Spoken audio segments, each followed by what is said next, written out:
நம்ம எல்லாருக்கும் கியூபான்னு ஒரு கண்ட்ரி தெரியும். கியூபான உடனே ஃபெடல் காஸ்ட்ரோ, சே குவாரா தான் ஞாபகத்துக்கு வருவாங்க. இந்த கம்யூனிஸ்ட் கண்ட்ரியான கியூபாவை 1959 2008 வரைக்கும் ஃபெடல் காஸ்ட்ரோ ஆட்சி செஞ்சிருக்காரு. 49 வருஷம் மக்கள் ஒருத்தர் ஆட்சியில் உட்கார வைக்கிறாங்கன்னா அவர் அந்த மக்களுக்கு எவ்வளோ செஞ்சுருக்கணும். இலவச கல்வி, இலவச மருத்துவம், எல்லாருக்கும் சரிசமமான எல்லாமே, அப்படியெல்லாம் மக்களுக்கு தேவைக்கு ஏற்ப தலைவராக இருந்தவர் தான் ஃபெடல் காஸ்ட்ரோ. ஆனால் இந்த ஃபெடல் காஸ்ட்ரோக்கு ஒரு சிலை கிடையாது, அவர் பேரில் ஒரு தெரு கிடையாது, அவர் பேரில் ஒரு யூனிவர்சிட்டி கூட கிடையாது. கியூபாவில் ஒரு சில நாடுகள்லாம் சம்மதம் இல்லாததுக்கெல்லாம் தலைவர் பேர்களை வைப்பாங்க. அவங்க பெருசாக அந்த மக்களுக்காக ஒன்றும் செஞ்சிருக்க மாட்டாங்க, அவங்க குடும்பத்துக்கு தான் சேர்த்துருப்பாங்க.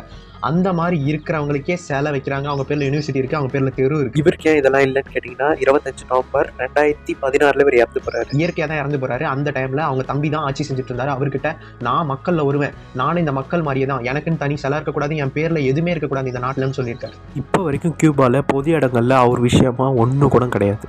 எப்படிலாம் தலைவர்கள் இருந்திருக்காங்கல்ல. என்ன மனுஷன்